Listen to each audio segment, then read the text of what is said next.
Welcome to this explainer. Close your eyes for just a second. Can you hear that? The rhythmic, super satisfying sound of a gear clicking into place. Click, click, click. Today, we're going on a really fascinating, kind of cosmic journey to track down that exact sound.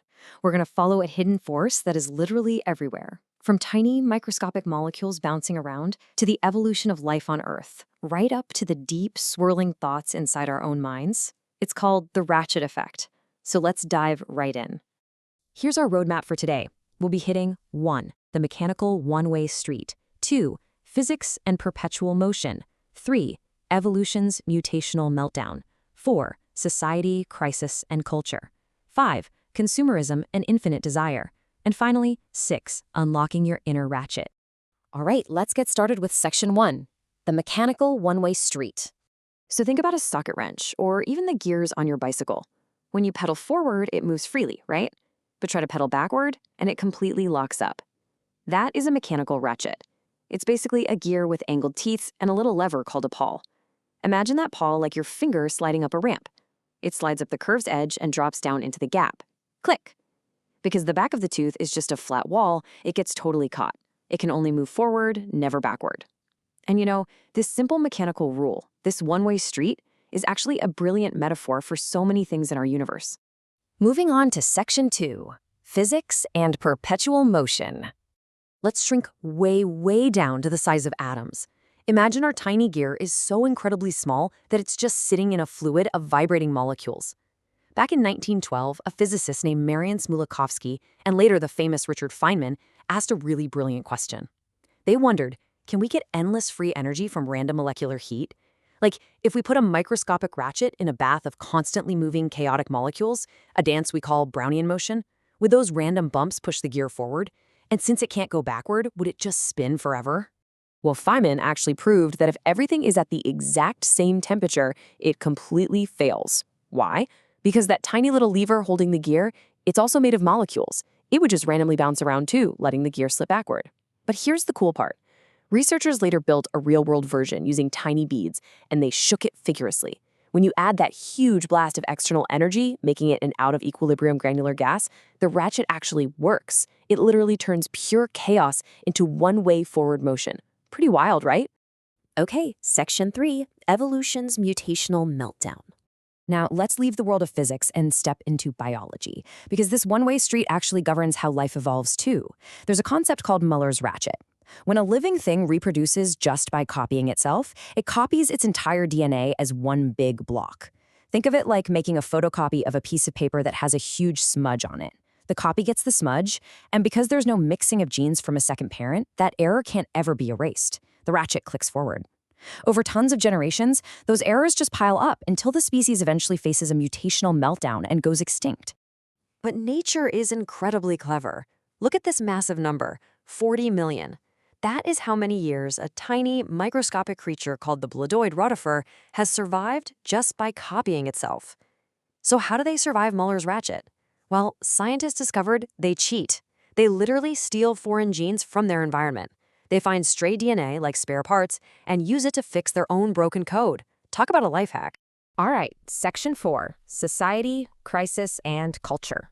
Let's zoom way out now, from tiny biology up to the giant macro world of human societies.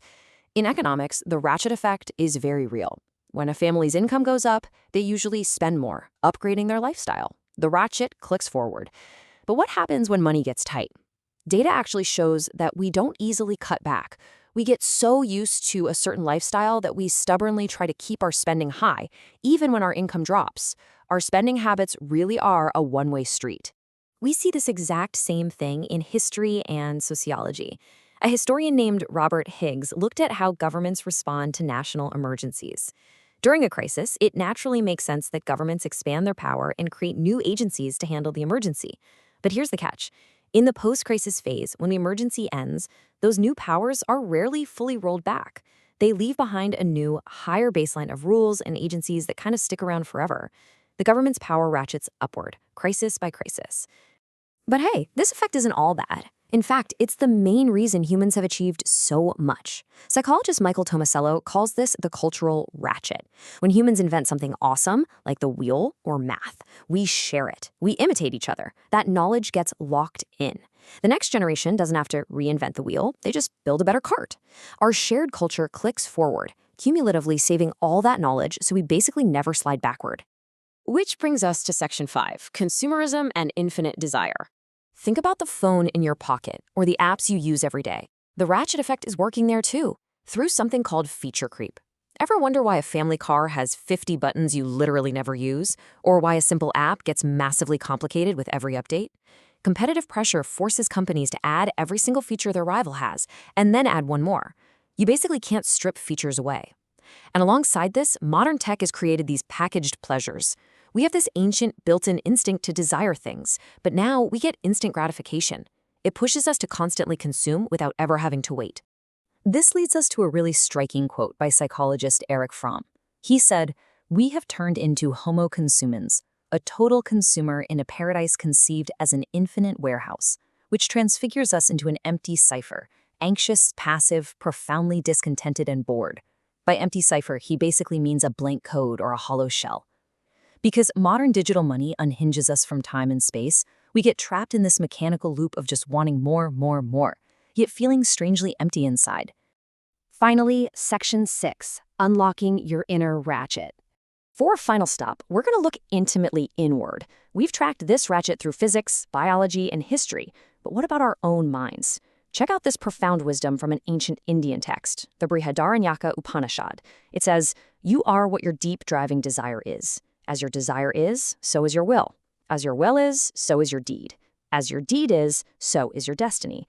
You see, our modern urge to just keep wanting stuff is the ultimate internal ratchet. It locks us into a cycle of feeling discontent. The more we want, the tighter that gear seizes up. But here is the beautiful part. Unlike a mechanical gear or a biological mutation, the spiritual ratchet can actually be reversed.